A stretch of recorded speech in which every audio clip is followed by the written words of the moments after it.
In a world where gaming is everything, welcome to the Extreme Gaming Podcast. Extreme Gaming Podcast, episode 291. This is Great Gamer 25, and I just wanted to you guys introduce yourselves, so go. Trev, as always, howdy, hope you're all well, and I'm on time. And Matt, you changed your name or something? I have, yes. There can only be one. Oh, wait a minute, sorry. Is Matt the Irish Superman? Have you seen the top right of his forehead, Gray? The top right of his forehead. What? What? Oh, man. Oh, wait a minute. Oh, the curl going. Man, he's Irish Superman. Wow, I've always wanted an Irish Superman. That'd be cool. Absolutely drunk as a fart and flying into buildings. Can you imagine that? If he was Irish or Scottish, he'd just be like drinking. He'd be like a Homelander. He'd be just driving into things, man. They actually had a meme with the evil Superman in Superman 3, is it? Yeah. Where he's off getting drunk. And there's your Irish Superman right there. That's Matt. Yeah, that's me. Anyway, someone coming in my super suit. Some of the stories we're going to The cover. better one, not this one that's coming today's. out. Okay, stop. Yeah. Some of the stories on today's episode we're going to cover. Ubisoft responds to Stop Killing Games petition, China's first and high-end gaming GPU. We're going to talk Battlefield 6 reveal trailer, which is out. Super Mario Brothers Remastered is coming to PC. Yeah, you heard that right. Intel to cut 15,000 more jobs. The best ray-traced games to play in 2025. To get the paperwork out of the way, join our Discord, discord.gg/extreme gaming podcast, or just hit the Google and you'll find us. Also, look on YouTube. You'll see our quick breaks and our shorts that are also there aside from our broadcast right now. YouTube and Spotify are the only two you can catch the video version of this, and the video version is a little bit different, not 100% different, but a little here and there. So you might want to tune in and check that out. Otherwise, we're just going to kind of roll right into it, and Trev wants to talk about something very important. What is it, Matt? I saw that. I can smell it. Yeah. There it is. A Guinness. Da-da-da-da. It's not Guinness, mate. It's not That's Guinness. what Superman brought with him. It's not Guinness, like it's coffee. Coffee with foam on it? What'd you do, whip it up? That's a crappy one. It's, I did actually. No, I generally did actually. Well, listing is the ingredients are that. That's what he meant said. to say, Gray's underselling his quick breaks. Maybe I don't like the title, but it does what it says in the tin. His quick breaks are bite-sized mini episodes of the main topics we talk about, because we realise a 2-hour pod isn't for everyone. So if you check them out, Gray picks the most interesting subjects and does 1 or 2 quick breaks every week, and it's more interesting. So yeah, that's all. Don't be a pussy. Go through the whole thing. Well, yeah, I did the whole thing at one point. yeah, that's fair. Yeah, do what Matt said. Yeah, Or else. The quicker ones tend to work better, though. But I have this down as a feature, which doesn't happen every week, I guess, but I find this interesting. And who makes better tray to hold drinks? It was Matt, wasn't it? It was Matt. You can't look me in the eye. Matthew, I agree with you, mate. But the thing is, I'm in the middle because I work with Max at work, although gaming and PC is number one. But I want to talk about the Apple I imaged them at work. I imaged them, I build them, all these things, mostly Max actually. But anyway, so I talked about this last week, about Cyberpunk 2077, and it was brought out recently for the Mac. And I was just sitting there one night, and I was like, I'm curious actually.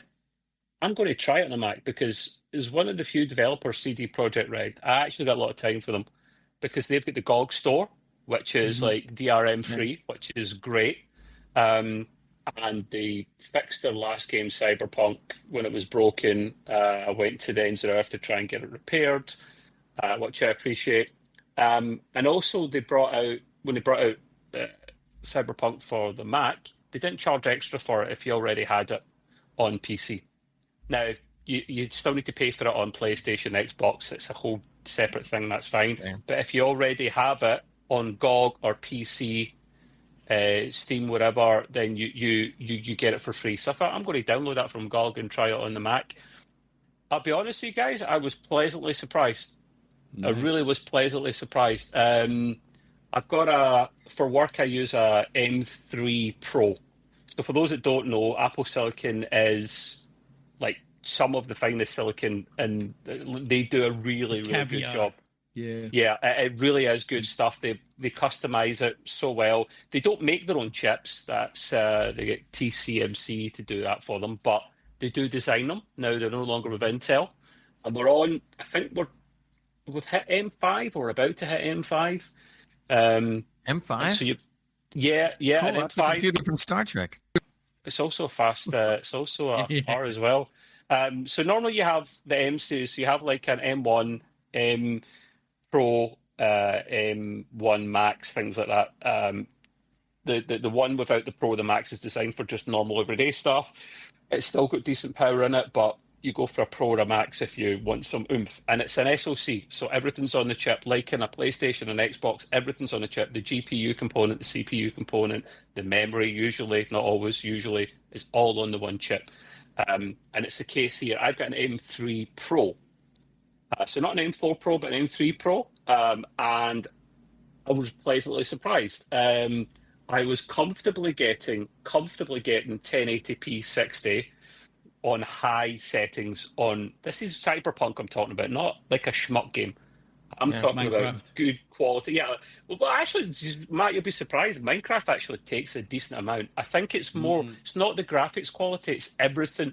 It's heavy on the CPU. Minecraft. It's not so much the procedural GPU. lands that you get. And you do there's a lot of stuff going on there. Yeah.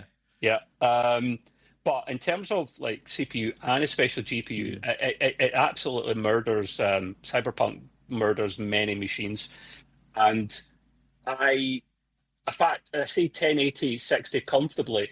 I was able to get it to 1080, close to 120 FPS on high. This is on a Mac that's like, how thick is this? Half an inch? An inch? It's absolutely phenomenal. It's got tiny fans in it. You could actually even game if you have the non-Pro or Max editions of the Mac, they don't have fans in them, Gray. I'm aiming this more at Gray because he'll know less about it than, say, you will, Matt. The M series has still got decent power in it. You can still game, but because there's no fan in it, it will thermal throttle. It's got a few less GPU cores, etc. So you don't really want to game in that unless it's a lighter game. But I actually sat there for 2 hours on my laptop. What kind of VRAM does it have? So the Macs work with unified. The Mac, no, it's not as simple as that. Macs work with unified RAM. So that's RAM that can be used for anything. That can be used for applications on screen at any one time, like RAM normally is, DDR5. It can be used for GPU RAM, VRAM. It's got a dual purpose. Or you can, I don't think you can do it so much in a Mac, but you can, if you run out of storage on your computer, like actual storage, you can actually dump some stuff into RAM as well. So it's like, that's why it's called unified RAM, Gray. So you have both of those elements on there. My machine has got 18. You can get lower, you can get higher. The lowest you get is 16 now. High, how much you want to spend. It's very expensive when you start upgrading. If you upgrade the RAM or the storage, it gets very expensive because you can't upgrade them later. It's all soldered on to the motherboard underneath, so you get it right first time. But I generally sat with this Mac on my laptop on my lap. Makes sense. Gaming for 2 hours, having a bit of fun, just using the trackpad, actually, just sticking about, playing all these settings. And I was actually surprised how good it was. This Mac has a 120 hertz display in it. It's HDR. It can go as high as 4K, although you don't want to game at 4. I left it at 1080 on purpose, 1080p, because it's a 14-inch screen. There's no point going higher. And I genuinely had a laugh. I was actually having a good time with it. And then I realised, stop, Trev, you're gaming on a Mac when you don't need to. Have a word with yourself. And then I'd done the Shatner slap when he slaps himself across the face many, many, many times. But I see if you're in a pinch, you're not a big gamer. Like Apple could absolutely dominate the gaming industry if they made a serious effort. I mean, they're one of the richest companies in the world. They are making a bigger effort. They've got the Metal API out, which is a bit like DLSS, if you want. It's good for upscaling machine learning and converting. They brought out a little development kit that will convert with very little effort PC games into Mac. A few clicks and it's done. And I'm not talking about optimizing it, boys. I'm talking about put it into the software, a few clicks, bosh, port, there you go. And most of the time it's very, very good. So if you're in a pinch, you're traveling for work or something, you've got your Mac there, just take another mouse. You could actually have a bit of fun with it. So yeah. You switch. I probably will do that, to be honest with you. That's my first port of call. I would rather game with the Switch than anything else. But I like to have options. That's a good option. Some games you'd be able to play in the Mac that you couldn't get in a Switch. And there's more power in this Mac, arguably, than there is in the Switch 2. There is that as well. So, but yeah, like anytime you boys have a feature or something like that you want to talk about, I would add it on. I just found it a bit interesting and a bit different, So, the other thing I had, I don't know why I added it here, but I'm go over it anyway. Ubisoft, the Grace's favourite company, he is solely keeping Ubisoft afloat. Him and Tencent, with his subscription. They respond to the Stop Killing Games petition that's been out at the moment. So we know about this Stop Killing Games petition, which is smashing its goals, and we'll start going through the various parliaments in UK and EU in the near future. But keep adding your name to it if it's still open just now, because the higher it gets, the better. I think we will find something positive that comes out of this at the end, guys. I really do. However, Ubisoft at one of the, I think it's maybe like a AGM or something like that, were asked about this, right?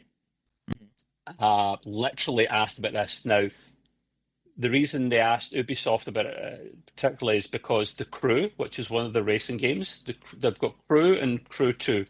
Crew 1 was shut down. And as we know, it sparked a backlash from players, included legal action, and actually led to Ubisoft announcing plans to launch offline modes for the Crew 2 and the Crew Motorfest.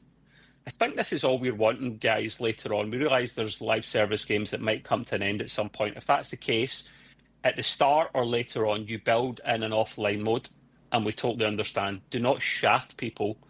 But their CEO,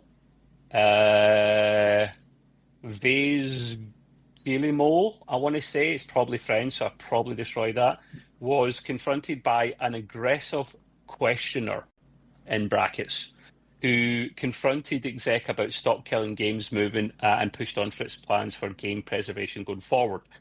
Guillemot responded to this aggressive person by saying, regarding the petition, we operate in a market, and whenever we release a game, we provide a lot of support for that game. We also provide a lot of services to make sure the game is accessible and remains playable 24/7. So we provide information regarding the game and how long the game can be played. And players and buyers should be forewarned that eventually the game may be discontinued. And he goes on to talk about more and more about this. He says it's an issue that we've been dealing with, but this says this kind of issue is not specific to Ubisoft, and everyone's facing the issue at the moment. Basically, I don't want to read every single thing, guys, because it's on for quite a bit, but he says nothing's written in stone, and at some point it's going to be discontinued. Nothing is eternal, and we'll do our best to make it. Of course. Oh, that was. I need Greg. You need to put in a tumbleweed sound effect after, man. I think. So while they made one game accessible later on, offline mode, they haven't necessarily committed to doing that later on for other games. So I think I know what your boys' opinion on this is, but I mean, regarding the whole petition thing and also Ubisoft's response to it, are we surprised Do we agree? Do we disagree? The short answer to Ubisoft is just do it. No, just do it. It's in the Go game. for a longer answer. Again, I'm not a developer, so maybe I'm not talking right. But if you're going to plan on ending the game supposedly, or ending the live service part of it, or ending the support for it, then why don't you just put out a final patch at the end that basically converts the game into something that you can still play locally on your own computer and not have to worry about live service. I wouldn't think a patch like that would be that difficult or that expensive to do, but that would be like the last patch. So you would know, and you tell them all in advance, hey, look, the live service is going to end in 6 months or whatever, and download this patch and put it in, and boom, your game is no longer dependent on the live service. Ray, why don't you do the patch at day one when you're designing a game and then just make it inaccessible until you take it offline? Well, I agree, but I'm just saying, I think the reason why they don't do that, and they will never do that, is because they want you to be part of the live service. So it defeats the purpose to sit there and have the patch available at the beginning. No. You misunderstand me. Sorry to interrupt, mate. I mean, develop the patch at the start when you're making the game. In fact, don't make it a patch. Make it part of the game, and then make it inaccessible until you take that game offline.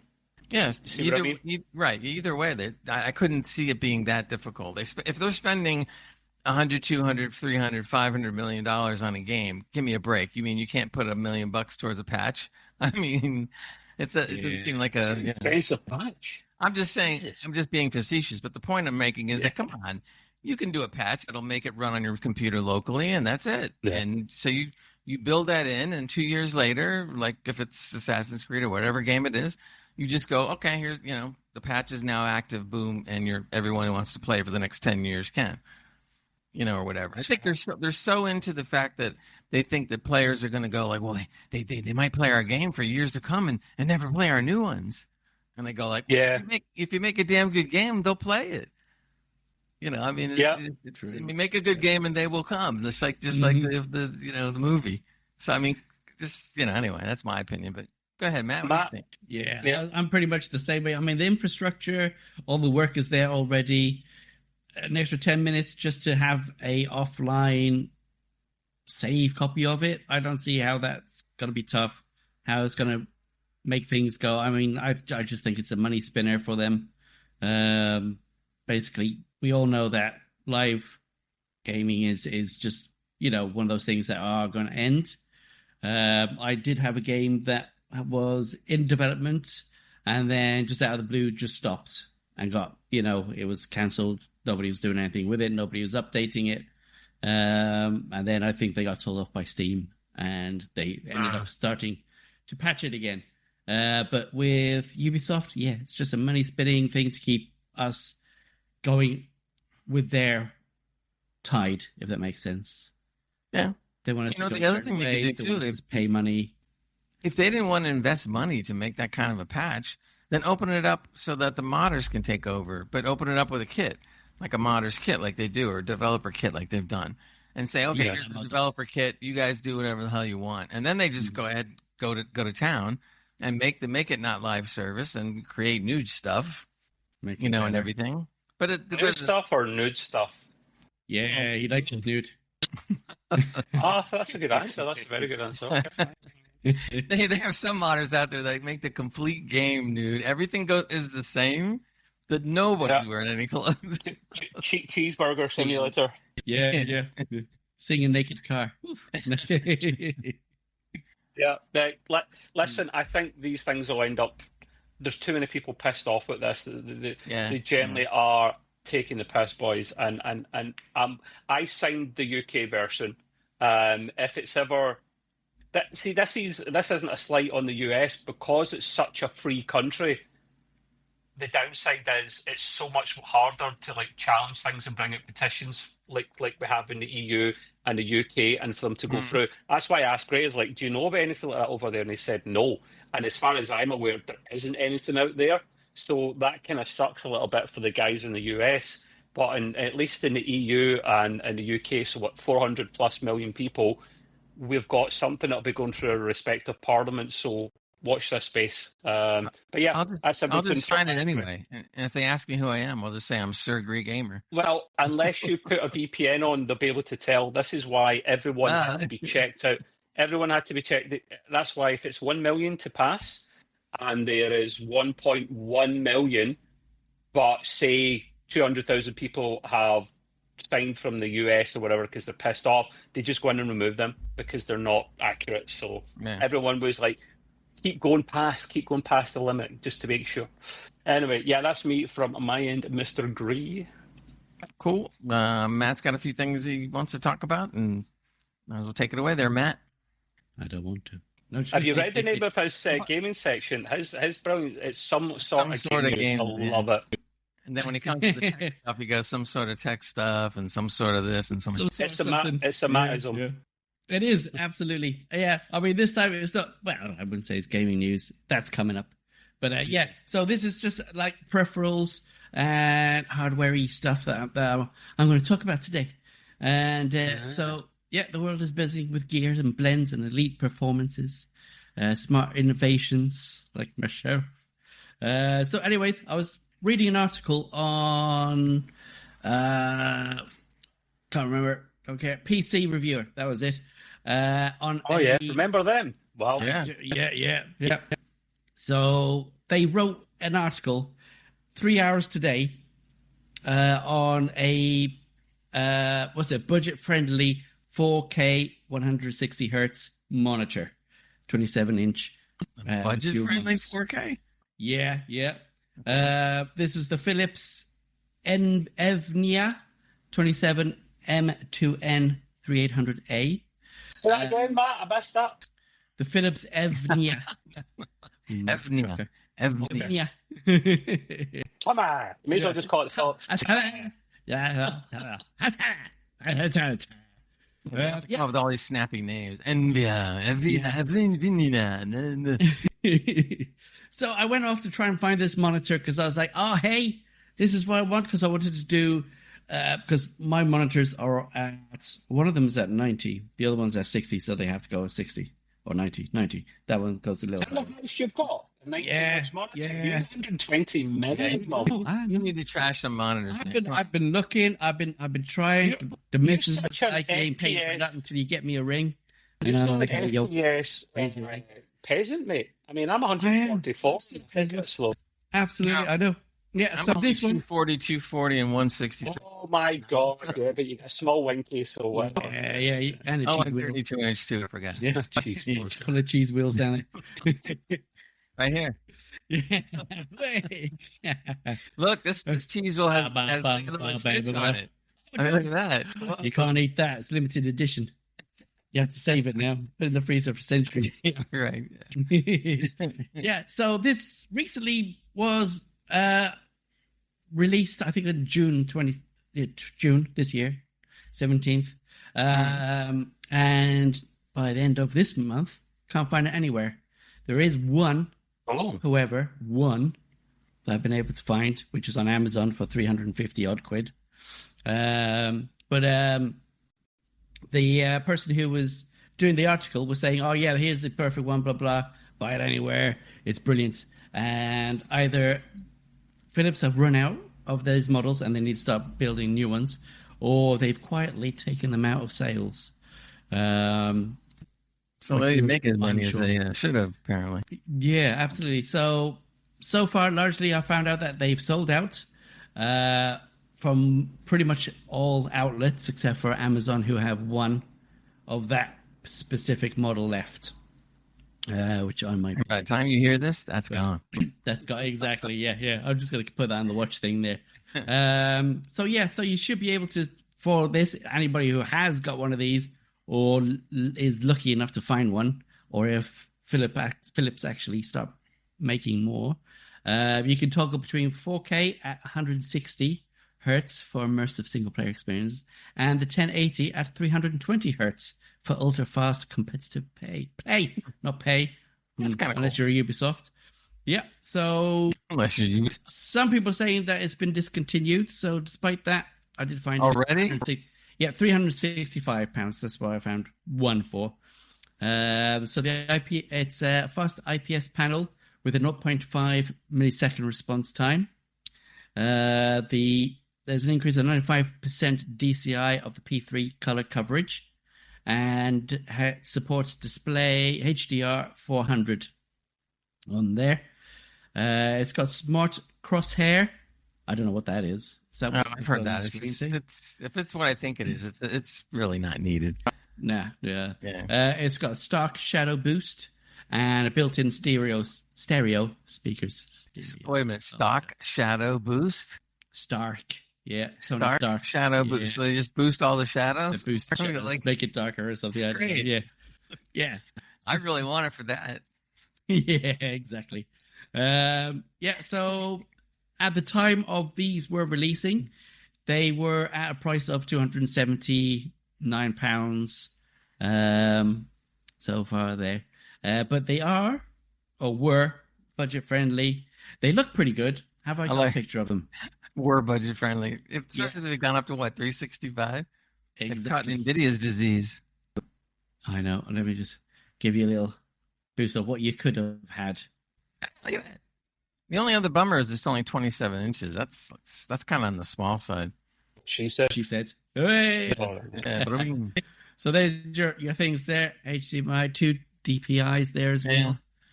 Normal shenanigans. Maybe they're pulling it to make a bigger one. Though. Yeah. No USB hub. That sucks. No USB. No Type C. You need that because I have loads of stuff plugged in. Me too.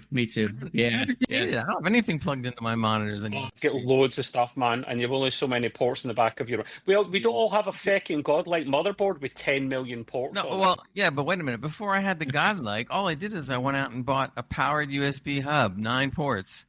I'm good. Yeah, but that's extra money, and you need power for it, man. Extra money? Those things aren't expensive. They're not expensive at all, and it's right there in front of me. It has on-off switches on every one of the ports, so I could turn it off without having to pull the cord out. I mean, nice. So yeah, I wouldn't bother with all the ports in a monitor when I got that. But I think it was only like $40 or something. I don't remember exactly, and you can get one smaller, like only 5-port for less. And you don't have to get the on-off switches. The on-off switches are kind of nice, only because if you literally want to turn something off without pulling the cord, just hit the button. Yeah. And it's off. Pretty cool. So everybody out there, think about that.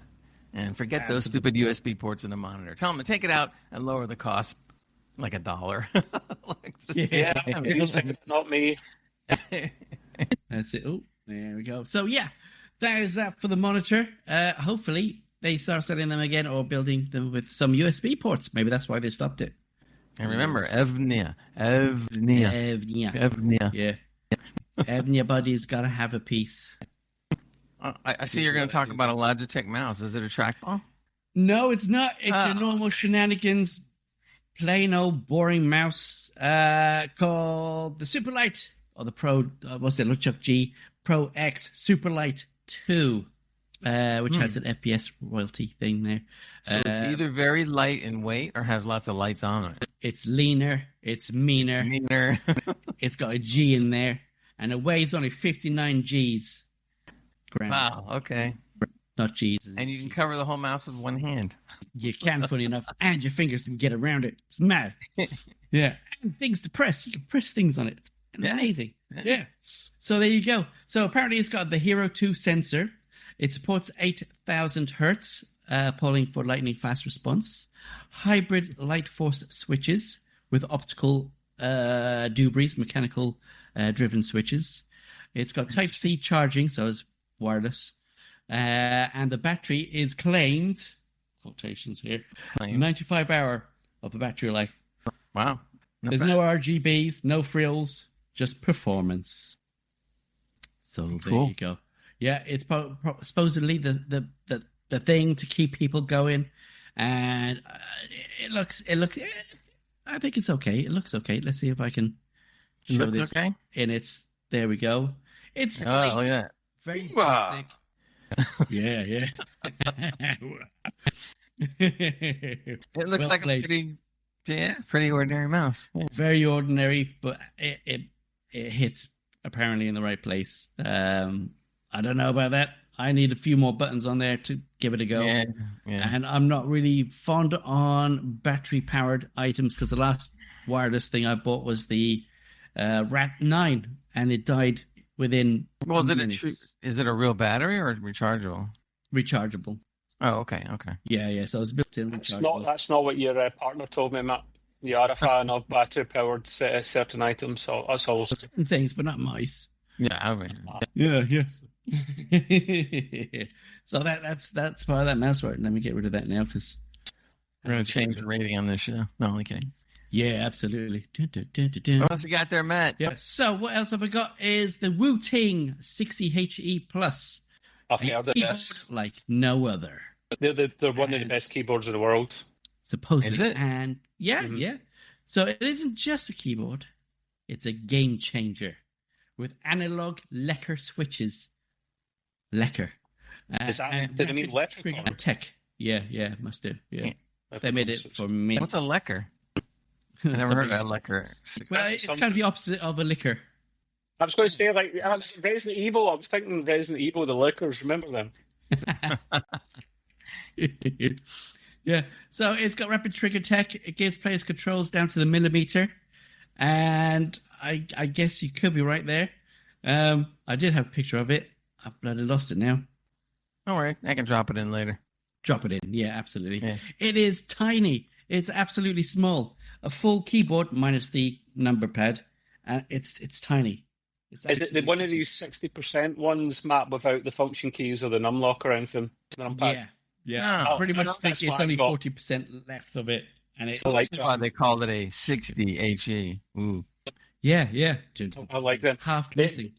They're some of the finest keyboards in the world. Literally, I was tempted to buy one of them, but the thing is, I got the latest Razer and the latest Razer mouse and keyboard, like the Huntsman. They're some of the best. But Matt, the keyboard he's talking about is absolutely sensational. It looks absolutely fantastic, but I think it's too small for me. I like mine is smaller than my old one, and I'm still not used to where the buttons are. I'm keep pressing everything else but what I need to. I like the big keyboards, man. Yeah, me too. Yeah. So the actuation of the adjustable actuation of this is a 0.1 millimeter to 4 millimeters. So you got lots of wiggly room there. Cool. Utility software for I can surely tell the difference in my fingers. Yeah, that's what she said. Utility software. I get it. That's very cool. That's their own thing. Yeah, there you go. It's a Wooting software. Smart Sniper, Snap Tap, and RGBs. Hot swappable switches as well, which are easy enough to take out. Oh, okay, that's cool. Cool. So it's pretty much built for the guys who love racing sims, shooters, and anybody who wants analog finesse in a compact form. But it is wired, and but it looks really good. Though very small for me. I was so tempted to buy one, mate. I was so close. But I need everything the same brand. What OCD, man. Yeah, everything has to be the same brand. Yeah. Not everything. My peripherals. Where's your computer? The new one you're building. You've been building it for 3 weeks now. You know why I haven't built it yet, Gray, and I'm not going to say on this podcast why I haven't finished building it yet. Have you broke it already? Or have you done a Gray and bought the wrong things? Yeah. You didn't want to mention it got melted, but you know. Is this why you're gone for a Mac now? Bigger things to worry about in life right at this very moment. So I hear you. Yeah. Give it to me, I'll build it for you. My keyboard too. You did get the new camera though. You're not using it, but you got the new camera. I don't need to. The camera in this is probably just as good, if not better. The cameras on the Macs these days are. The camera on these Macs are absolutely phenomenal. Did you take the film off the camera or did you leave it on? Always off. Always. Definitely look like he has some Vaseline put over it or something. Yeah, he's definitely put something on it. Hold on. Yeah. Oh, there we go. See, but it took a moment to adjust there, and that's a good sign. It didn't instantly adjust to the light. It's called a finger adjustment. Yeah, he did a finger job on it. That is a very strong finger you got there, man. That's that trackball shenanigans there. You get the fastest thumb in the West, so they tell me. Yeah, careful what they make you use that for. You couldn't. He'd be on you. You couldn't thumb wrestle Grey, man. He'd destroy you. He would. Whoa, look at that guy. Man, I want to know what Xbox hits it means. What's that? Xbox hits it again. I was going to say kick it, but yeah, it kicks it and hits it and slaps it all around. So what they do? So yeah, you can actually now stream your own console games straight through the Ultimate Game Pass. So interesting. your digitally stuff from any Xbox, from the Xbox One onwards, you'll be able to play those directly to your PC. So there you go. It works via the Xbox PC app. You can broadcast it to other TVs. You can do that, Cloud Image over there. Yeah. So just get yourself into the Insider program, and you can have a first hand on how it is and how it goes for you there. There are 250 so games so far supported, including the Star Wars Outlaws, which should be in the bin by now, and Hogwarts Legacy, who could do some magic and destroy Outlaws. So there you go. Sync's progress across devices have been looked at and are going well. And you also get Microsoft rewards as well if you're into those shenanigans. If you don't, send me your points because I want it. So to us, myself, and other people who got the Xboxy stuff, minus the console, I don't do the console yet, until I'm made to, is a good win. So there you go. I just realized, Matt, some of your best comments are said under your breath. I'm going to make sure that I boost the audio. Oh, is it? When you say some of these things, I'll make it really loud in editing. Oh, no, we're kicked off YouTube if you do that. Please don't. I come with maturity contact sticker. Yeah. It's on my left titty. Too much information. All right. So I'm going to follow up with a little hardware news of my own here. I thought this was a pretty interesting article. We'd all been complaining about the fact that that only AMD, or especially NVIDIA, is making all the GPUs out there, and then nobody really wants to compete. Well, now I'm hearing something different here. Apparently, a company in China has a high-end gaming GPU, the Liswan, I don't know how to pronounce this, but Liswan G100, and apparently it outperforms the RTX 4060 and is just behind the RTX 5060. And I was like, really? So I was sitting there looking into this, and apparently they're not the only company, by the way, in China. There's a couple of other ones that have emerged that are also creating some consumer GPUs. So we might find very, very soon that there's going to be lots of other people on the market, and probably more agreeable prices and so forth. But anyway, according to the new tests, it's been coming in, over the 460, like I said. They had a bench score, OpenCL score of 111,290. This is by Geekbench that did this. It says here that when they paired it with this is when they pair it with a Ryzen 5 7600 processor, the G100 will score that. When they tried to put the comparison of the scoring up, they looked at the 5060 Ti, did something like 139,000 on the score, but they were right in the pack with the 111,000. And apparently outdoing also the RX 9060 XT as well. So from these test results that I'm looking at, I'm like, wow, the G100 is 12 gigabytes VRAM. They think it's GDDR6, 48 computing units, and a maximum frequency of 2,000 megahertz. Now, this is from what they know. They don't really know everything about it yet. It's a 6 nanometer on the silicon. So I don't know, boys. What do you think? I mean, if this company is only one of, apparently what I'm looking at here is there's 3 or 4 other companies also getting ready or already have a consumer GPU out there. So, I mean, competition's good, but then going from 0 to 1 million overnight is next to impossible. And Intel being the newest competitor, you see how much they're struggling, and they're huge. So I want to do the price is going to. They don't mention price really that I've seen in the article. So really, there's always a special edition of the NVIDIA's latest card grade that comes out in China. It's got D on the end of it, like a 5090D, and it's slightly like underclocked. It's slightly less powerful for whatever. There's reasons for it. So they try and bring out like China Pacific models of this. And this makes sense for them. I wouldn't want to touch it with a 10-foot barge pole, to be fair. Sad to say, but that's just me. And it looks weird if that's the case. Like a small fan in the middle flanked by like 2 other fans. Weird. It's just looks a lot smaller than the other two. Yeah, I've seen uglier than that thing, but hey, it's I would if it really did perform and we got some of the people over here like Linus and other ones to test it, and it actually did equal what I have in my machine right now, I'd be and the price was right, I'd be tempted to buy it. I mean, the main thing is going to be the price. If they're going to charge us as much as Nvidia or AMD, then I'm going Nvidia or AMD. I mean, why would I bother? But if they're going to come out where it's much less, then what about Intel if they actually start competing towards that higher end? Because they've got the reputation at least built up, whereas you would trust them hopefully eventually. But they can't. They're only competing at like the low to mid end if we're lucky. Well, part of that reason, of course, is all the garbage Intel's going through right now, which you're going to get into in a later subject. So I think you haven't heard a lot about their GPUs anymore. They're like off the radar. There's been no articles. There's been nothing. They don't even talk about anything coming. I mean, so yeah, we'll see. I mean, we were hoping that was going to happen, but I don't think it's going to happen anytime soon. So don't know. Yeah. Anyway, that's pretty much all I have on my hardware side of things. Trev, you got some game stuff you want to talk about?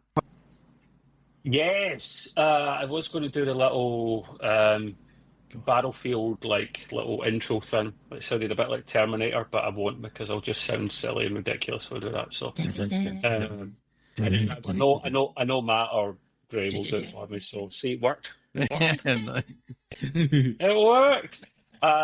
Yeah, just the one thing for the game news this time. However, it's very relevant. I'm not really a massive Battlefield fan. 2042 was that the last one? Was absolutely shit, and that's me being generous. No campaign mode. It was not very good at all. Broken at the start. The multiplayer mode. It was just bad. So they took their time. It's been 3-4 years or whatever since the last one. They normally bring one out every 2 years, so we're taking their time to get this one right because they couldn't afford another F-up. By the time this podcast is released, the multiplayer gameplay reveal will be out next. So that was just a reveal trailer. It's not actual gameplay, but it is in-game. It's in-game engine used for the CGI, so you've got an idea of the level of quality. Those games always look stunning anyway. They're even better than COD in terms of how they look.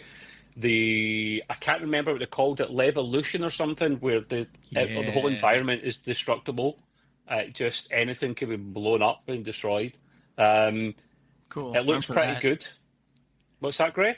I said I'm for that. I want to blow up stuff. Yeah, well, this is the game for you. They don't have their King of the Hill mode here this time. I think last time they called it Firestorm or something. You know how they have a King of the Hill. A lot of these games have it. PUBG, COD. They had their own one, which was unique. It was Firestorm. The outside the circle had a big, massive flame circle around it, literally flames, and they would the fire would come in and in and in and in. And I thought it was a really cool idea, but it never took off. So I don't think we'll see that, but we will get a campaign this time. We will get the multiplayer. It will be out by the end of this financial year, although we're hoping they can get it out before the end of the year. I would if I were you, EA, because if you get it out at the end of the financial year, literally 1 month later, you'll get your shareholders all excited and the financial people will all be happy and content. 1 month later, GTA 6 will come out and then say goodbye to your pennies.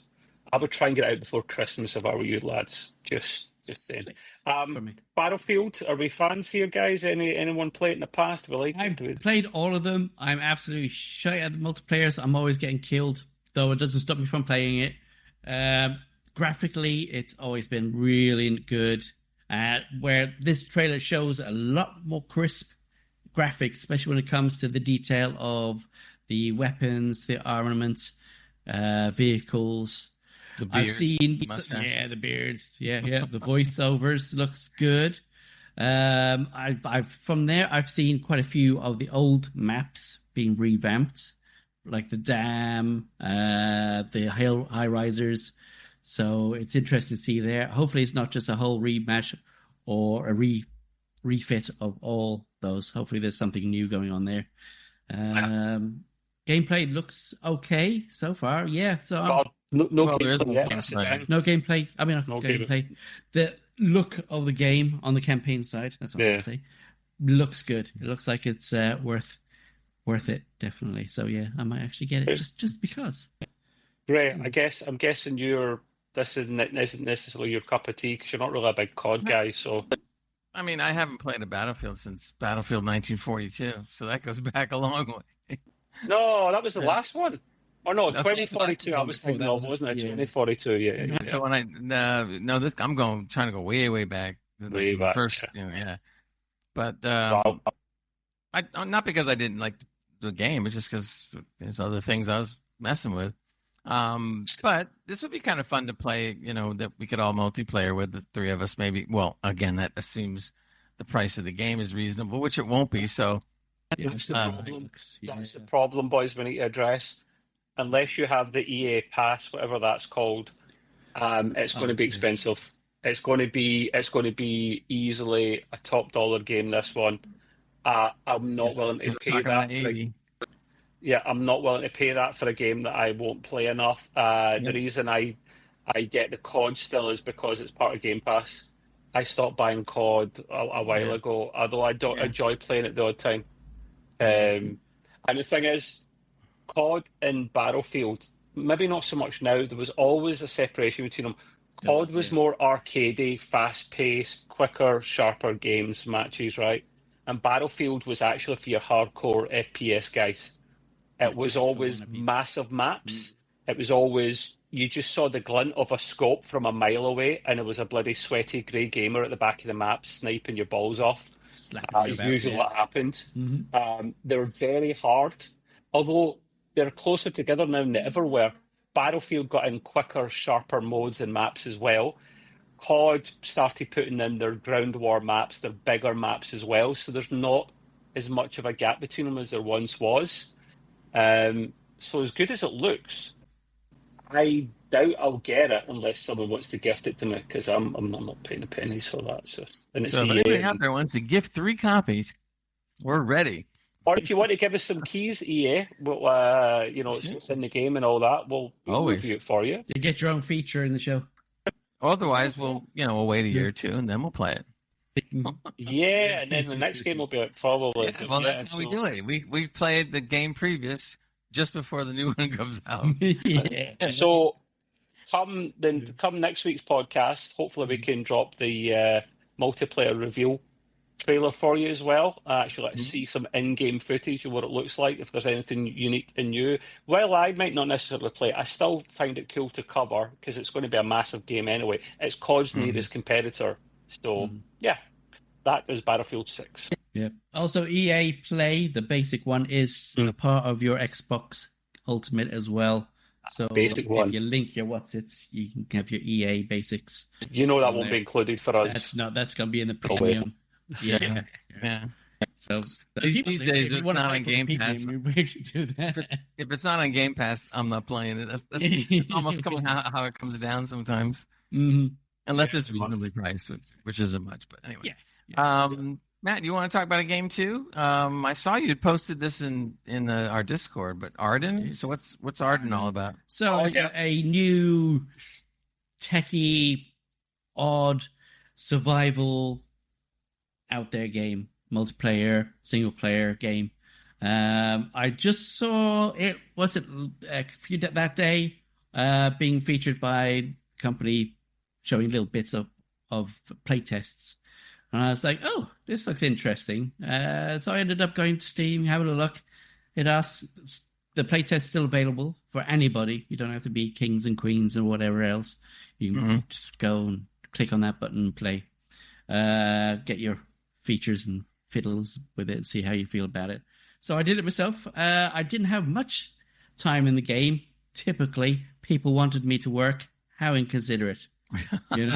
So I only managed half an hour before. Annoying you on your game time. I mean, come on. Yeah, ridiculous. Expecting me to do work. Shocking. How dare you? You not know who I am. Yeah, so this is a new era of survival gaming with AI-driven threats. and player-centric design. The design is very like, what's that? The Lone Dark. Heard of that game? Yeah, so it's got the same style, animated style graphics. There we go. What's it? Yeah, Yeah. Those who not play the claymation, game, though. you're like, no. But it looks quite chunky and kind of like that way, Piscally, but better.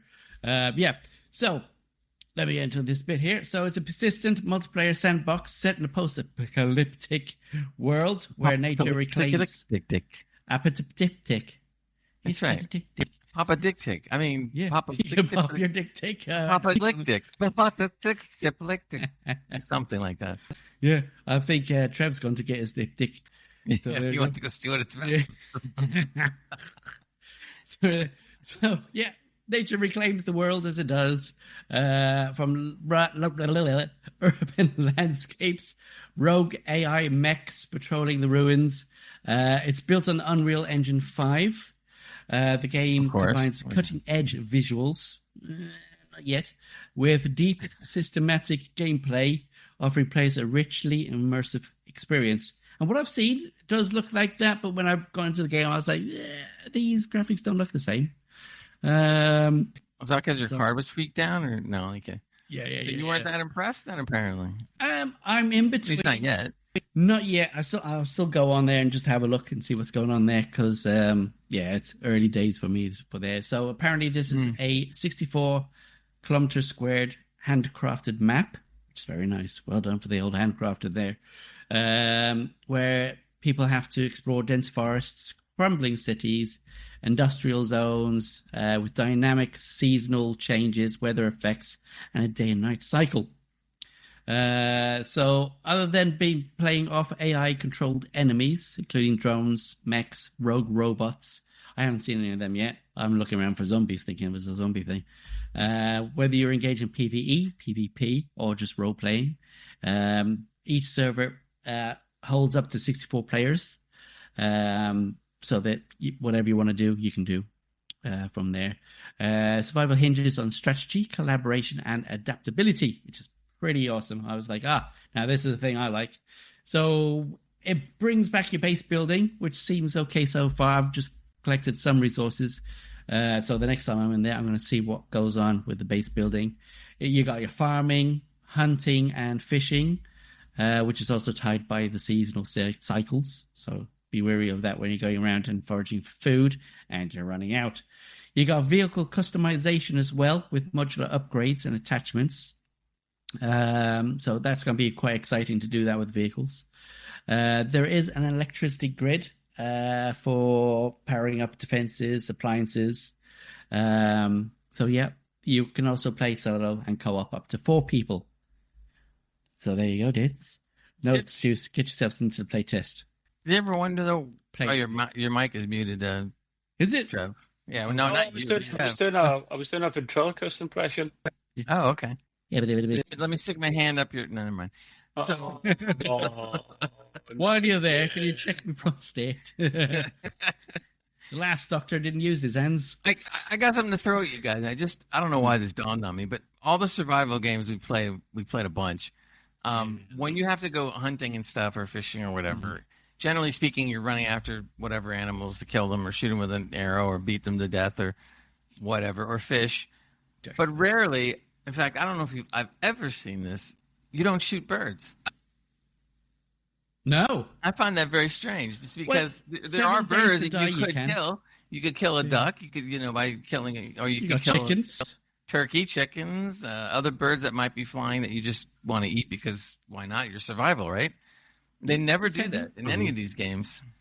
DayZ do. Survive the Nights do. Quite a few of them do. Yeah. Rust does. Yeah. I stay here. Why can't I find this game? I've typed in Arden and I can't find anything in the Steam. Arden? ARDEM. Oh, it's M for mother.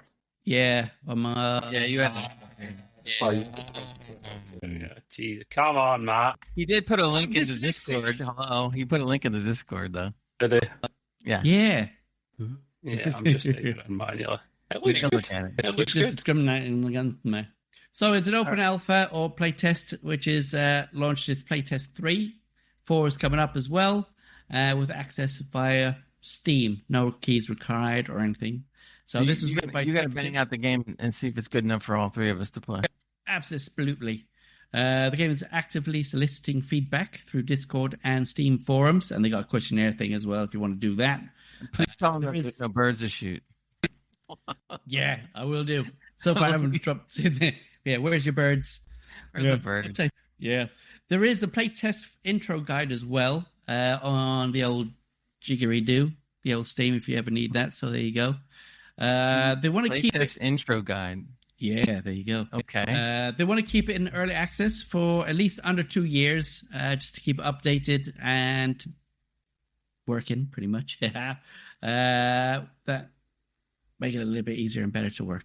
With a price increase for the full release, reflecting on this expanded content and the polish up. So they want to keep that in line with what price they so choose, which should be no less than £30, hopefully. It's always difficult to make these games different as survival games, Matt, to make them unique. Yeah. So I hope this one changes things or is impressive, because otherwise, like, so what's the point? There's 10 million of them out there. Exactly, yeah. We just have to go back to Rust. That's a dime of what's it, isn't it? Whatever. Dime a dozen. Dime a dozen, that's it. Dime of what's it sounds much better. Dime of things, yeah, absolutely. Yeah, so I did go in there with a heavy hand going, it has to be different, so we shall see. I mean, some of it sounds kind of scummy, some of the game. Oh, there's another game for that. Yeah. So, which has the mechs and all this stuff, and then you got Generation, which brings the mechs as well. So, it needs to bring something new. It needs to do something a lot better. So, with the Unreal Engine, and with Lumen lighting and the ray tracing, it delivers good, visually striking worlds. When I was playing the game, it was very clunky, like, you know, that kind of clay style from the Lost. What's it called? The Lone World, whatever. Stutter? Yeah, it's kind of. It looks very basic the way you pick up things. You know, you're in third person anyways with this one. When you kind of like, there's a big massive rock, which in normal survival games you would need a pickaxe to break that thing and pick it up. So the guy just picks up this massive boulder and puts it in his pocket. Oh, no, come on, the same post. You never said his pocket was the TARDIS, man. Come on. Absolutely, yeah. It could be Mary Poppins' bag, for all I know. Yeah. She's had a little thing in there. So yeah, I was kind of very disappointed in that, the way the visuals were looking, because it didn't look exactly the same as what I was shown. So this is why it's going to be in early access for 2 years. yeah, absolutely. But you know, we'll see. I'll play a bit more and just see how it goes from there. So it's okay. No, wait a minute. Now, if you can take the giant boulder out of the bag and actually throw it at someone, now we're talking. Yeah, lunge across the world. There's your chicken. Smash. Yeah. So what else does it bring? So it's got a gritty realism that DayZ kind of has, and the Rust, with that handcrafted stuff of Skyrim and modding as well. They're bringing modding in as well. Arden stands out to be more than just another survival game, apparently. So it's community driven, with evolving mechanics, strong visual identity. So each player has a walkie-talkie, which is loud, so you have to be careful around your proximity and what you're doing as well. Where you are, you got to keep an eye on those type of things. So yeah, it's interesting. It looks like it might have what it takes, but we'll see. I'm going to keep playing it and test out the multiplayer on there, because a lot of people from Tickety TikTok and the other stuff are saying that it's awesome, and they've been showing their gameplays of it. So we'll see. Back open. I know it's in play testing at the moment, and apologies if you mentioned it already. Is there any kind of? I know it's going to be in early access for up to 2 years, but it's not early access yet. So when is early access going to start? Do we know? So after this play test number 4 has come out, I think it is, then I think they're going to be looking at that. Yeah, because I'd like to know how much it would be then, and I know we don't have a cost yet. No. If I'm putting a giant boulder in my pocket, it better be $25. Yeah, absolutely. Like, Yeah, so there's no price for it yet at No. the moment. Yeah. Well, if it's going to be competitive, it has to be under £30. It does, Yeah, yeah. I yeah. mean, even DayZ was 40, was it? So, yeah. And Rust is cheaper, wasn't it? So, yeah. But, All right. yeah. So Let's see what happens. Arkham. We'll get some further reporting from Matt on that. I'm going to go continue on with some more game news. I thought this was pretty cool. I also couldn't believe it until I started reading the article. But apparently, Super Mario Brothers Remastered is coming to PC on September 13th for free. Free. Free. Oh. So I was looking at this going like, what? Wait a minute. So apparently, YouTube's Joe Mama, I love that name, Joe Mama and a team of modders are currently working on a fan remake of the classic NES Mario game, Super Mario Brothers, but for PC. Again, titled Super Mario Brothers Remastered. Apparently, it's been created, though, from the ground up. It will have improved physics, audio, and graphics. It will also support full widescreen monitors, which is cool. I saw a trailer on it. They started out with the small screen that we all remember playing years ago, and all of a sudden it goes like this, whoop, and you're going like, oh, and you can see more stuff. So I thought that was kind of neat. Look, I think any game that's Nintendo that gets to the PC is like amazing. So it's like, wow, are you kidding? They said that they will. The modders claim that Nintendo will not be able to take it down. This is important now because I was going like, no, there's no way you're getting this thing up. They said they took steps to ensure that Nintendo won't be able to shut it down. I don't exactly know what these steps are, but anyway, as such, Super Mario Brothers Remastered will not have any game assets. To work it, you'll require a ROM of the original NES game. In other words, it'd be similar to the N64 recompilation projects we've seen.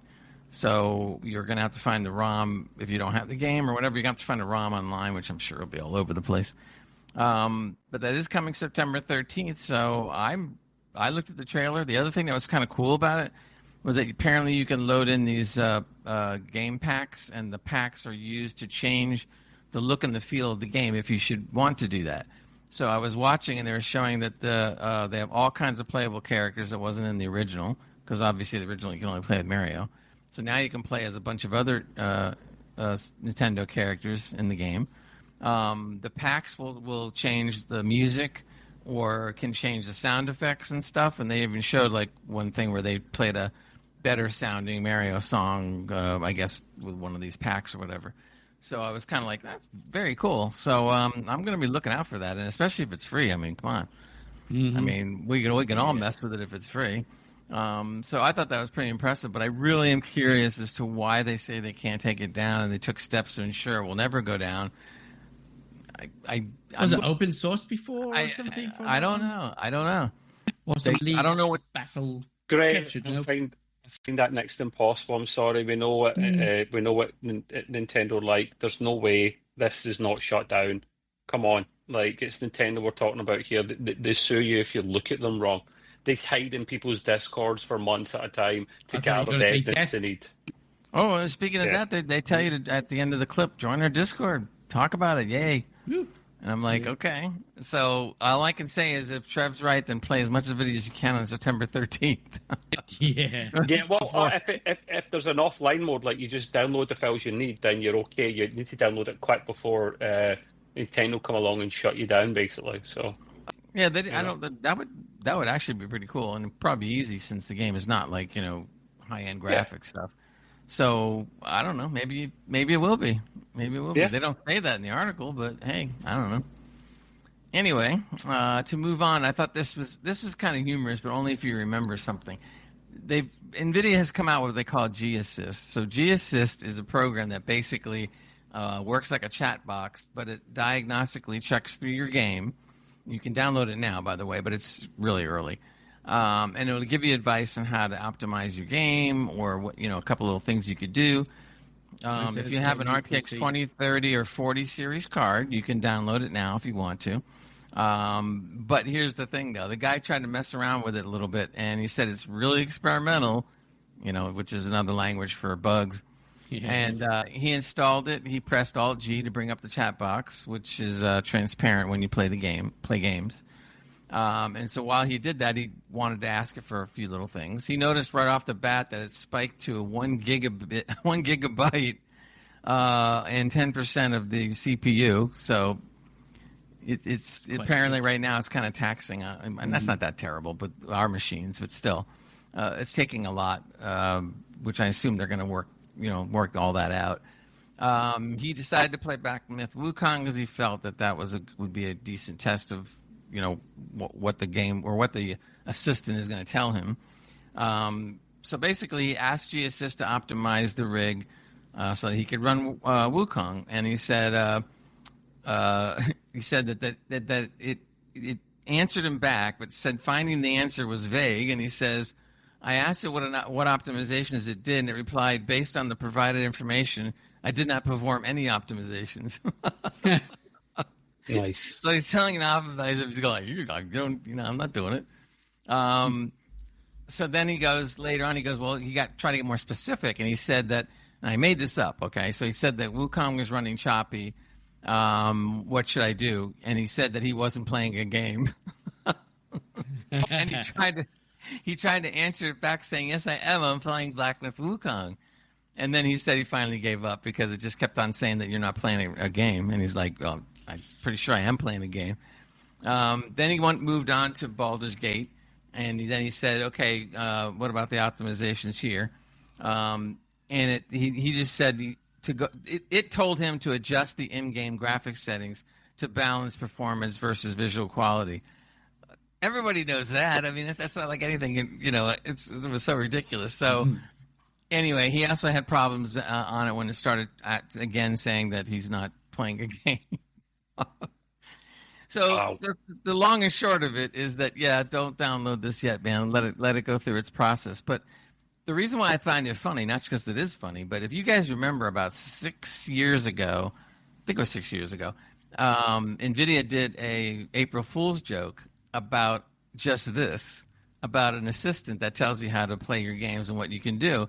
And it was all a joke, and it was funny as hell. And in fact, on the video version of this, all the audio guys out there, I'm going to slip it in because I do have a copy of it. I think it was Ron. I think it was Ron. It was called Ron. Anyway, but this just sounds so interesting because it's 6-7 years later, and they're actually trying to make one, whereas then it was just for fun on an April Fool's joke. So, hey, I don't know. I guess for people that aren't into it as much as we are, it's kind of nice because it could tell you a couple of things and maybe you'll learn something, or you can have it do the adjustments for you, or I don't know, or at least walk you through it or something. So I guess that's not necessarily a bad thing. Then again, it's just one other thing that's trying to talk to you while you're trying to play the game, and it's like, don't bother me. I'm gonna turn it off. Anyway, I thought that was kind of cute, kind of interesting. Another little thing I brought up was Fallout London, if you all remember, the crew that put that together for free. And worked for ages on it. I couldn't believe it's actually been a year since the mod came out. They said they had 1 million downloads. That's a lot, for a mod. So 1 million downloads of this total conversion mod. They said that they apparently were teasing the next game that they're going to do a mod for along the same lines. And I was going like, what kind of a teaser are they talking about? So I started looking at the picture, and I'm going like, yeah, okay. So they show a picture of their Pip-Boy, right? And I'm looking, trying to find out where is this clue? And all of a sudden, I see it on the left-hand side where the little speaker is. They have a big Assassin's Creed emblem right over the speaker. If you don't look carefully, you miss it because it blends in with the color of the speaker. And I'm looking at it, I'm going like, oh, okay. And it's got an A right in the middle of it. So in case you're really stupid and you don't know it's Assassin's Creed. So I'm going like, okay. So I'm kind of wondering what these guys, what they're up to or what they're going to. I mean, I expect because they put out such good quality that it's probably going to be better than any Assassin's Creed games that Ubisoft's doing now, which would really be an interesting slap in the face. So, I don't know how long it's going to take to get it done. But the other thing I found out that was interesting, too, I didn't know this. They said that one of the modders in the group that did this was actually offered a job at Bethesda, but he turned it down so he could complete Fallout London. turned it down. I mean, nobody would turn down a job at Bethesda, but he did. And now a janky mess, so maybe. But now, of course, if we went to Bethesda, they would go like, "Well, we're firing people, so later we can't handle it right now." Good choice, yeah. So there you go. So I hope if you like that kind of stuff, I've heard nothing but good things about this mod, and now apparently we're going to hold out and wait to see what the heck they're talking about as far as the Assassin's Creed complete conversion mod is going to be. Last little thing I wanted to talk about, it was just one of those fun things I find to get you guys' opinions on, and this was an article where they basically tried to rate the best ray-traced games to play in 2025.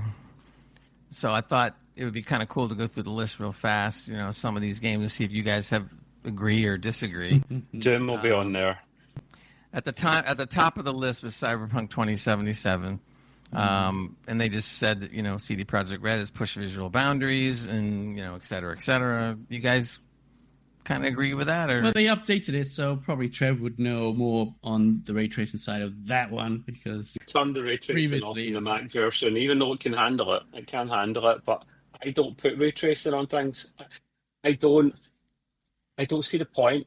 Like, the difference between ray tracing and really good cube mapping, like is what they used back in the day, the traditional model, is not a massive difference.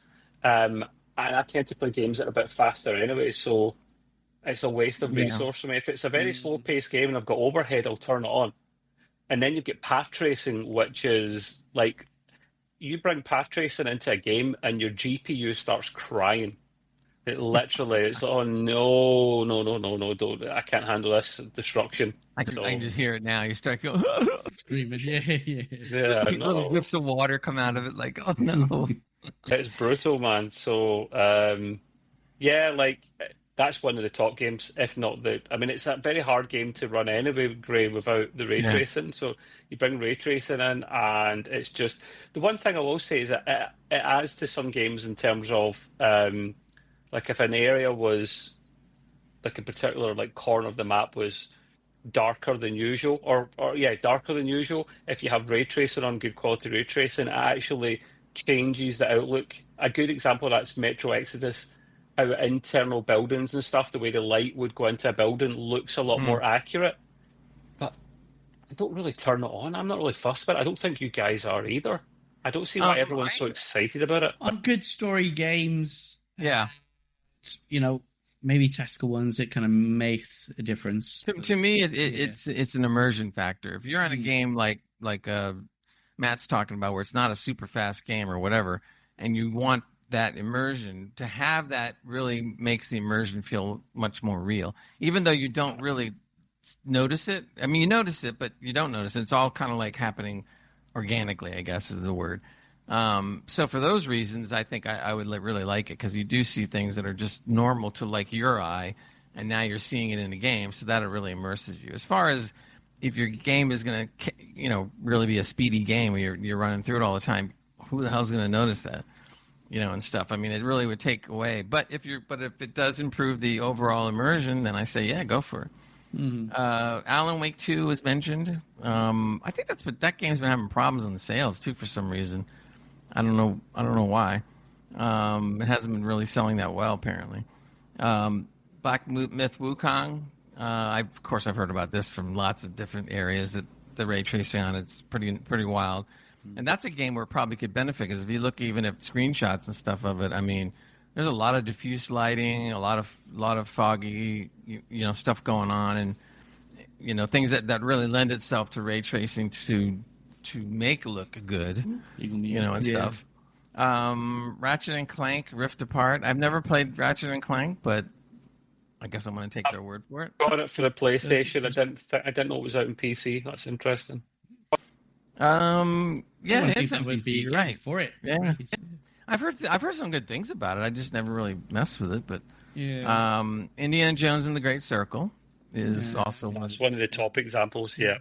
Yep. And so they're saying that's one of the top ray tracing, and that is pretty lush looking. So again, it lends itself more. Control, which is interesting. That game is 6 years old now. And yet they think that they said the ray tracing is outstanding on it. Early game, but it looks really good. So that was kind of interesting. I haven't seen a game that old pop up on a list to play now, like in 2025 or whatever. Yeah. But of course, Trev had mentioned before, they talked about Doom: The Dark Ages, and they start getting into, the path. Go ahead. What's the difference with the Doom game compared to other games, Freddie? It's baked into the game. Literally, ray tracing is baked into Doom. You have to have an RTX card. If you have anything older than the 2000 series NVIDIA cards, you cannot play this. Yeah. So. And that's okay, because Doom has always stretched those boundaries, which is nice. And their games do look awfully good. And again, even though you're running and gunning, you still notice that the immersion is there and everything looks real. I mean, down to the demons, down to every little piece that's on the board. Yeah. With the path tracing now, I was at first I was going like, yeah, all right, it already looks great. How much better could path tracing really be? And then I started seeing some side by side comparison pictures. Now, I will say in some of the pictures it was like, not a big difference, but in others there were some definite differences. It's too fast a paced game to have path tracing on. Like normal ray tracing, I run because you have to, and I run it at a decent quality. But I won't turn on full path tracing because, like I say, that does murder GPUs, and it just takes your FPS down too low. And when it's a fast-paced game where you need the FPS, what's the point? Yeah. I don't. You have DLSS 4.0, which we know has multi-frame gen. So the problem with multi-frame gen is you can't select the multiplier. It's up to 4 times, isn't it? Or is it 3 times? 3 times fake frames for every. So for one real frame, there's 3 fake frames. But you can't choose how many of them you can display. You don't get the choice. It annoys me because sometimes I'd like to dial it back a bit. You can't, however, or not at all. If you go with lossless scaling, you can bring it down to a 1/10. Lossless scaling, as great as it is for a cheap bit of software, it's software based. It's not using hardware. This is why the NVIDIA is still number one. But you know what? As much as I've seen on NVIDIA, and especially the last report we had last podcast, where basically they're giving you more frames at the detriment of more fake frames at the detriment of the real frames. I'm sorry, lossless scaling isn't doing that, and it is totally customizable. And I don't care if it's software or hardware. If your software can do what you say it can do, then I don't care. It doesn't matter. It's great. And it's great value for the price. It's great value for the price. What's the best free version of that? Is it lossless scaling, or is it FSR up to 3.1? Is it because 4.0 we know needs the hardware to run it now? What's better then? Is it FSR 3.1 or is it lossless scaling? I think lossless scaling allows you to sit there and use it across all kinds of games. They're even talking about how to get it integrated into consoles. In fact, I thought they said that there was a method for it. I reckon FSR 3.1 is the best because I did touch upon a slight trick question. I said best free version. While $7 is cheap, it's not free, whereas FSR 3.1 is free. Yeah, but it's free, but you have to have the AMD card. So no, 4.0 you do. 3.1 you can run in anything that's software based. Agreed. So but it's still not lossless scaling the way that they can, and it just keeps getting better. They keep on improving it, and they don't charge for it, which is amazing. I thought they would just at some point they're gonna, charge like DLC, yeah, or whatever. But I mean, it's so cheap, and it's just like you should hear the people in their Discord. They all go nuts. They're sitting there like putting on all kinds of games and asking a lot of questions, pushing the envelope. I mean, they're good people. Now, you mentioned Metro Exodus. Metro Exodus is on the list. So as far as ray tracing, the best games or whatever. Spider-Man 2. I don't know. I haven't played it, but that's supposed to be one of the best. And they put Minecraft on here too, which I don't know. Have you seen the RTX version of it? I have. Man. Yeah, that's why I have. It's brilliant. I'm not saying it doesn't do what it's supposed to do, and I get it. But to me, it's just much more glorious looking blocks. It's still freaking blocks. No, it's not. It's not the blocks. It's the environment. It's the environment looks stunning. So I'm looking at the picture here. I see all the ray tracing goodies going on. Boys, I'm going there's no point getting upset at Minecraft in terms of how it looks, because it's the world's biggest selling game of all time, and I know. It's like getting angry at the wins. There's no point. But let's put it this way: I love the Minecraft movie, in it. and but I would never play the game. But the movie was great because to me that's perfect. I mean, the movie's perfect for what it is. You know, I agree. I mean, there's so many people that like it; it's unbelievable. But I'm not one of them. Portal RTX. Apparently, when they added ray tracing to Portal, and they said that looks really good. I don't think I've seen Portal RTX. I mean, I have the game, but it looks stunning as well, man. It really does. Ghostwire Tokyo. No, that's he said somebody was going to come to his house. Okay, it's the police probably finally caught up with him. Yeah, here all of a sudden, boom, boom, he's taking him. Ghostwire Tokyo, I've never played, but I'm going to take their word for it. It's a pretty game. Yeah, and guess what? Witcher 3 Wild Hunt, which can now take ray tracing. It looks pretty good in the mods. And it's constantly updated and tweaked constantly. It'll be updated to the ends. The heat depth of the universe, they'll be still updating the Witcher 3 Wild Hunt. When the new one comes out, then they'll probably be modding that too. Grand Theft Auto 5. Yeah, that surprised me. Yeah, for ray trace. Yeah, but is that? Oh, that must be the newer one with the updated package or something. I wasn't sure if that was people modding it or it was actually the developers themselves doing it. I think it's the developers that actually bring this out, which makes it look really nice. Yeah, because it says let me pay. It doesn't really. The addition of ray trace global illumination allows sunlight. Yeah, they don't mention modders, but that's not unusual. A lot of times they don't. Sometimes, but anyway, that's it for that list. I just thought it was kind of interesting. It's interesting. Yeah. So let's move along to you, Trev. You got some more hardware stuff to talk about? Some stuff. Yep. The reason I bring this next topic up is on its own it sounds a bit dull, but it alludes to something else, all right? So there's something sneaky going on here. So Sony are bringing out a new power save mode for the PlayStation 5, right? Now, they're doing this because they want to save the environment. Pretty much they are the South Korean version of Greta Thunberg. They want to save the planet by lowering the power of your PlayStation 5. The problem is it nerfs performance.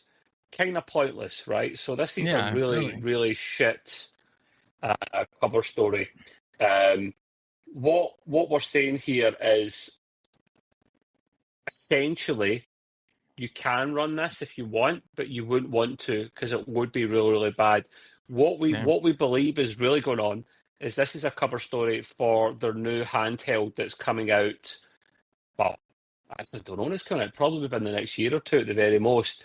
Sony used to be in the handheld game. They had the PSP Vita, the PSP, Sony PSP, and they were both very good handhelds. And it's about time they got back into the handheld market to challenge the Steam, the Steam Deck, the gaming, the Windows gaming handhelds, the Switch, whatnot. And they want to do. Thing is, with the Vita and stuff back in the day, Gray, they had.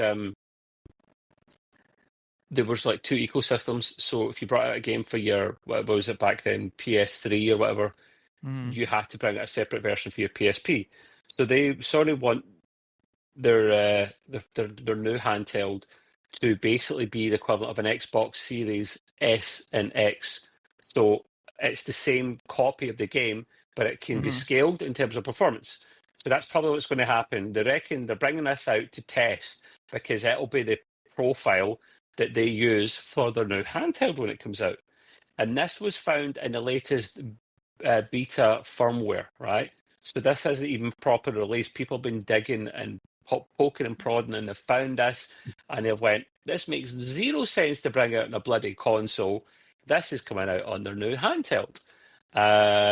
So you can join up for their beta firmware. I don't. Certain things I join up for the beta software, which is, for example, the iPhone. I'm trying the iOS 26 at the moment, but that comes with like there's negatives to it being beta rather than actually full release, performance issues and whatnot.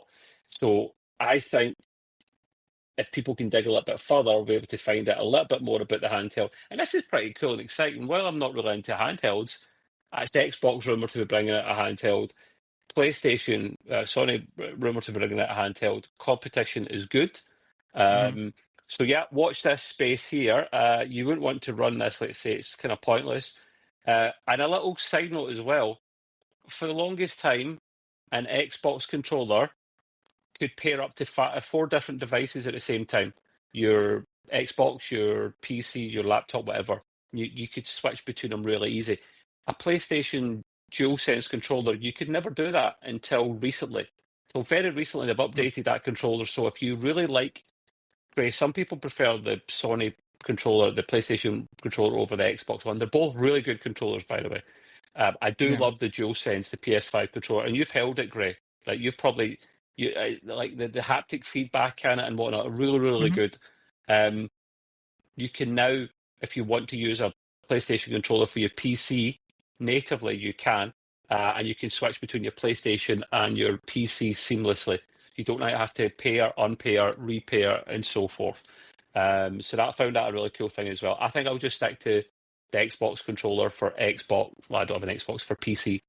Keep them separate. Since you brought up haptics, I want to get your opinion on something. I saw a piece of software. I'd love to try it, but not software. Excuse me, hardware. And what it was a kind of like a pad that goes on the back of your chair, and basically it comes partway down on your back, like maybe halfway down your back, or I've heard of this, yeah, or whatever. And then you have another piece that kind of goes partway around your head. So apparently, when you're playing a game, like especially like a shooter game or something, not only will you feel it in your head or your neck or your ears, you'll feel it going down your back. And I'm sitting there going like, that's kind of cool if it's good. I have no idea, but at least it brings the haptics of a controller, like you're saying, beyond anything else. Now I haven't used them in quite a while, but I have haptic feedback headsets from Razer, which are not. Oh yeah. Not the motors, which I always thought was pretty cool. There's no motors. Why did you stop using them, Gray? I remember you had them. To be honest with you, I didn't stop using them on purpose. It's just that they were so. I like them, but they're big and bulky, and I wanted something, not. They were the same. That was the same headset that I believe Nick back in the day had as well. Because I was like, what are these becking huge things you guys are wearing on your head? Why is it cool for your ears to vibrate? I don't get that. Like, maybe in your neck, but your ears? Well, with these headsets, that was the cool thing about it. It didn't vibrate. It's hard to explain, but they got the effect without having to use any kind of vibration. So it's really just through sonics and, not the hedgehog. And basically you feel it, but it's not really like if you were to put those headsets on a table and play a game and turn the volume up on the game, the headsets won't move. They'll just sit there. But when they're on your head, it sounds like you're getting the thump. And to be honest with you, I need to get back to it because I started thinking about it the other day, and I'm going like, ooh, I wonder what AC Shadows is like with that on. Mm-hmm. Yeah, that could be kind of cool. So I've heard of these, Gray. Jawbone. Look that up. Jawbone headphones. Yeah, they use kind of some sonic vibration thing through your actual jawbone, like because it's all connected there, isn't it? And you can then hear it internal in your ears. It's a different way of doing headphones. Not for me, but teach their own. So listen, that beta software I was talking about there. If you want a sneak peek at that lower power profile, or you want to have that DualSense controller switching ability, people can sign up for it if they're in the US, Canada, Japan, UK, Germany, and France. The rest of the mainland EU don't get in because they're peasants, according to Sony, because they're not on that list. I don't get it. Matt's nodding his head. He agrees. I was joking. That's so the next thing, boys, right? Okay. In fact, no, I'm going to go in order of it. Let's keep the end for a positive, right? Because the next thing's a negative, unfortunately, boys. So, Intel, right? Intel. Team Blue are set to lay off a whopping 30%, 30, of its workforce, cutting over 15,000 jobs. And I apologize if I pronounce this wrong, because I think it's an Asian name. Lip Bu-tan declares, he's the CEO, declares that there won't be any more blank checks. So basically, he's like, we have spent too much money on shite in the past. You guys are all peasants and you're all going to get sacked. That's what I read into that, boys. Now, are we surprised? Listen, I don't think any of us are surprised. No. I'll maybe rephrase my question that I was going to ask. These days. I'm not going to ask. Go on. Are we surprised it's taken this long after Intel's recent screw up in the last few years to start cutting as many people as they have now? I thought it would have happened a lot sooner. Not surprised now, just how late it came. Yeah. I think I'm with you on there because I expected this a while ago. I mean, 15,000 is a lot as well. So I didn't think it would be that big as well. What might have happened is that they probably could have let go of people gradually, but somebody probably made the decision to go like, let's just do it all at once and, so be done with it. So unfortunately, instead of doing it gradually and getting bad press the whole way, they just decided to get bad press all at one time. Probably a good idea, good strategy. I mean, we're laughing about it, but they make weird decisions based on just what I just said. Yeah. Well, let me add to that, right? Because you'll see a correlation between what I'm about to say to you and their old pals, their old chums over at Microsoft, right? Mm-hmm. So the CEO, I quote, says, "We are laser focused on strengthening our core product portfolio and our AI roadmap." There's those letters to better serve. Everyone's got such a hard on for AI. Jesus Christ. I know. Have they not watched Terminator? Exactly. We are also taking actions needed to build a more financially disciplined foundry. It's going to take time, but we see clear opportunities to enhance our competitive position, improve our profitability, and create long-term shareholder value. So what that's telling me, boys, is they're not necessarily cutting people because of melting bloody chips and not being as competitive as they once were. They're cutting because they're doing a Microsoft and they want a lot of extra capital to spend on this bloody AI hard on that they've got all of a sudden. Like everyone's they're all claiming the lean and mean thing. We got to get lean, we got to get mean. So we're just going to And speaking of lean, if you see this CEO, he is. If he turns sideways, he'd go invisible. Let me just put it this way, right? This guy he's an old skinny geezer. Wow, Jesus Christ, man! He used to weigh 400 pounds before he started working for Intel. Hey, there you go. If you want to lose weight, work for one of the big. Hey, if you want to lose weight, you should be a game developer because you could get sacked at any time. And I know that's a bit close to the bone. I'm sorry, I don't want anyone to lose their jobs, but why would you be a game developer now, man? Cheaper than it's not worth it. You know what I mean? So, so we reckon the areas that could be affected by this would be their areas in Germany, their plants in Germany, Poland, and Costa Rica.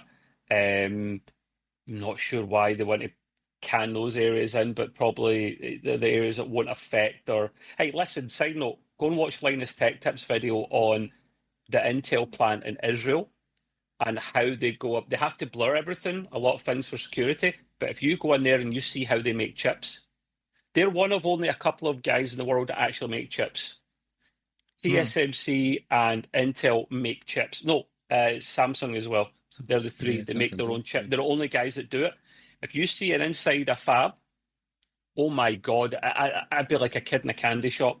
That would be a brilliant tour. You just see like monorail tracks along the ceiling, boys, with these robots going flying everywhere, dropping things off, picking things up, putting them into these areas, working on them, and then they blur out the sections that are more sensitive. And you see Linus's face. He looks literally... That's the dream job Linus has got. Let's not beat around the bush. You could see he was like a big kid, man. He's like, this is great fun. He was so grateful to get in and show everyone that. And the guys at Intel were actually happy to see him. Yeah. So I've said before, I want Intel to come back and compete, but not at the expenditure of 15,000 jobs, 30% of their workforce. So bittersweet. They want to basically keep the shareholders happy. This is why I love Valve. They don't have shareholders. Just saying. So, yeah. Since you mentioned Valve, it was funny. I saw an article that said that Gabe has his net worth is now 9.5 billion with a B. 9.5. I'm like, whoa. I mean, I knew it would be high, but I didn't think it was that high. And I was kind of like, wow. But he was very humble about that. He said, look, yeah, okay, I did some things right. He said, but there's a lot of luck involved too when you're talking about that much money. Yeah. So it was interesting. Yeah, that's fair. There's always a bit of element, no matter how successful, talented, skilled you are, there's always an element of luck and fortune in these things in life. I've always believed that. So yeah, that kind of sucks there. And the reason we mention that is because we always like to make it relevant to the podcast. And we talk about gaming news, games we've played, hardware, tech news involving gaming. And Intel is a massive part of that. They make GPUs, they make CPUs. They don't make their own games, but they make the hardware that we need to play the games.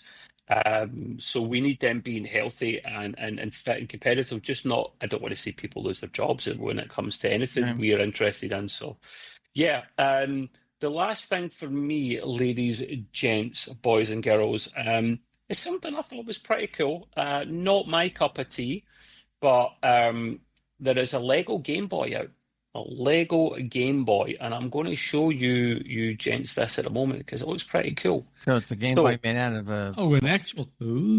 Yeah, Lego, not Lego, not Legos, as the Americans say, Lego bricks. Legoing. There you go. You see it in the picture there for the audio people. You can just Google this one.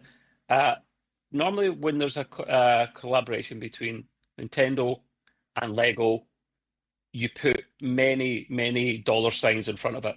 They're always expensive. They're 3 digits. It's always expensive. However, this is $60 or £60 up for pre-order on Amazon. And what you get for that is a Game Boy, of course, with 2 games that you can put in it. Now, you see a picture of what looks like a game there. That's just a little bit of plastic you can put in the front to show that it's doing something because it's made of Lego. At the end of the day, boys, it's not real. Oh, it's not real? It's not real. For God's sake, this week I go, That means the game actually doesn't turn on or do anything. Boys, this will release on October the 1st. Like I say, I told you the price. Don't get pissed off with that machine. It'll bloody blow. 421 pieces, 2 game cartridges. One of them is The Legend of Zelda Link's Awakening, which is arguably one of the biggest games, not just the Game Boy games, but one of the biggest games of all time, or most popular games. And one for Super Mario Land, also the same. It's got a little stand. See, there's a little thingamabobbers you put in there, you drop in, and your 2 cartridges. So it's a nice little display piece. I was tempted. But, the thing is with Nintendo and their collaborations, right? You come up with hundreds or thousands of Lego pieces. See, if I'm paying them nearly 200 quid, I want the bastards to bloody build it for me. I'm not going to sit and bloody put hundreds of pieces. You know how long I hate jigsaws, man. So you build it for me, you lazy buggers. But no, I was tempted to get that, man. I think that's a very reasonable price for a brand like that. And I might still, but probably won't. I'm too tight. But yeah, I thought that would be a cool thing to show you of. There's the Lego NES, the original Nintendo. They released that in 2020, and that was $230, £210. So you see the difference? That's the price you normally pay, Gray, for Nintendo. Because the thing is, you get 2 massive brands in Lego and Nintendo. And I'm sorry, at the end of the day, Lego is bloody plastic. I'm not paying that for plastic. Get a grip. Have you seen the Millennium Falcon, the big ass version that it takes forever? Yeah. It's like $700-800 or pounds, man. Nope. Yeah, I watch Lego Masters every season, man. It's great. See these people what? It's a really popular show over here. It's on its 5th season already. The stuff that they build is really wild. I watched one where they did the water thing, and they were building sculptures, and they had to flood it to see which one stays. They just did one where the whole, because they do different challenges, of course. And this last challenge was everything had to be motorized and mechanized, and on top of that, they had a ball about like a ping pong ball or whatever, table tennis, and they said that we're going to roll the ball from the beginning, and it's got to go through 5 different creations from 5 different pairs, groups, but the ball can't stop. If it stops, then that's points off for your creation or whatever. Yeah.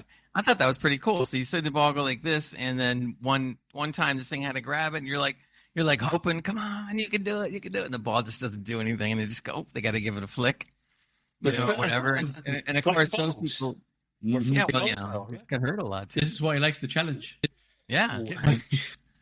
So these people then end up in the bottom of the pack of the 5 teams that were still around. Yeah. But some of the machines were amazing. They had some stuff going on. It was really cool.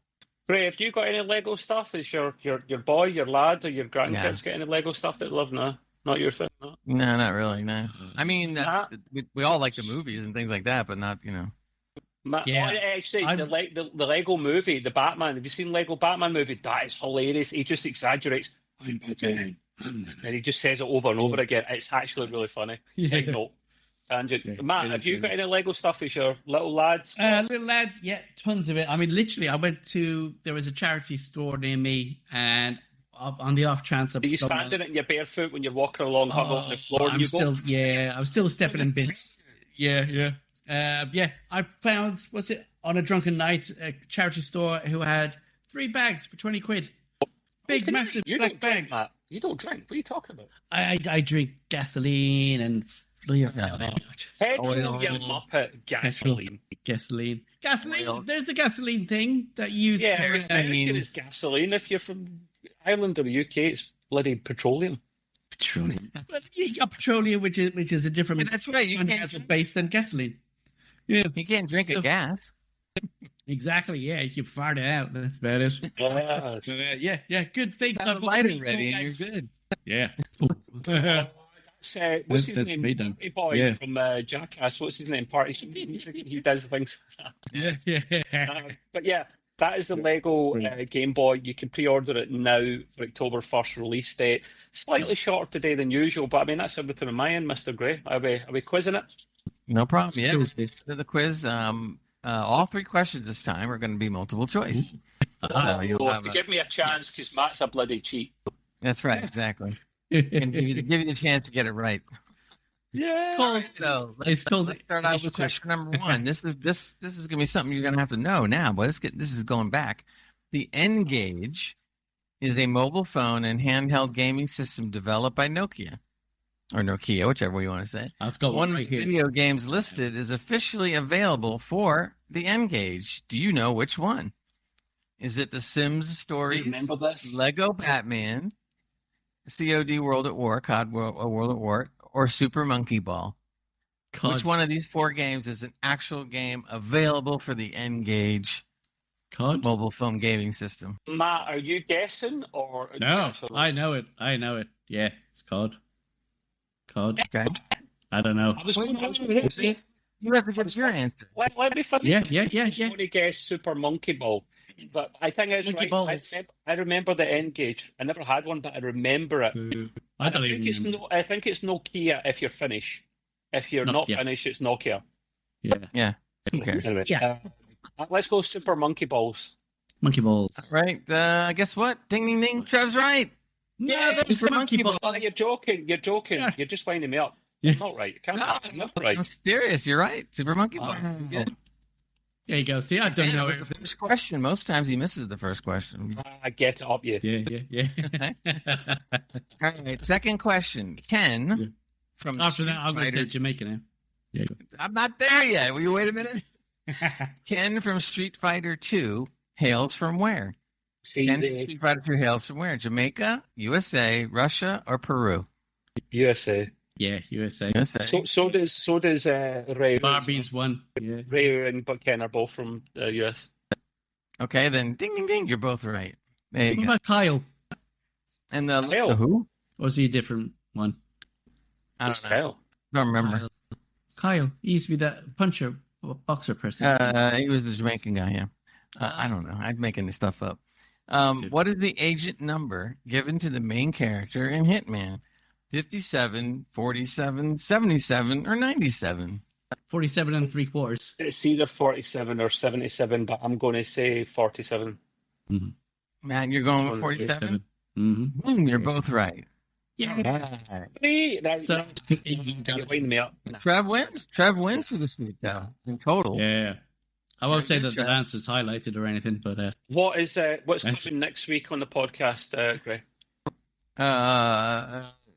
These nuts! Yeah, what he just said. Monkey nuts! We're going to have these nuts, and we're also going to talk about Ligma. And yeah, I remember. What was it? No, it's quite signal. That was Scum. That was Scum, yeah. That was Danny Trejo.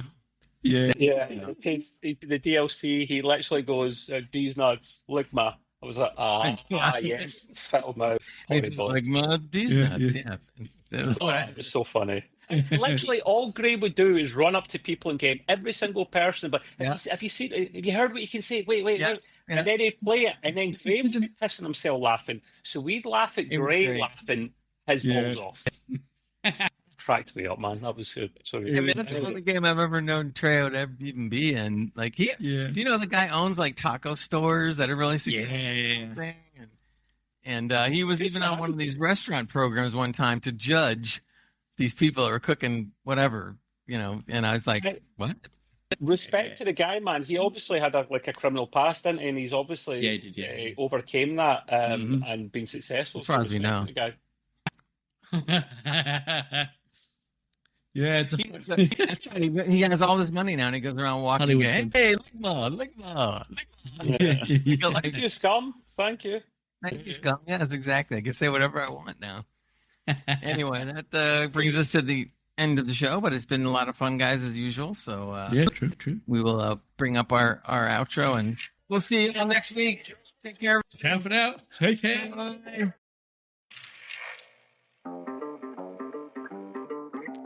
I don't want to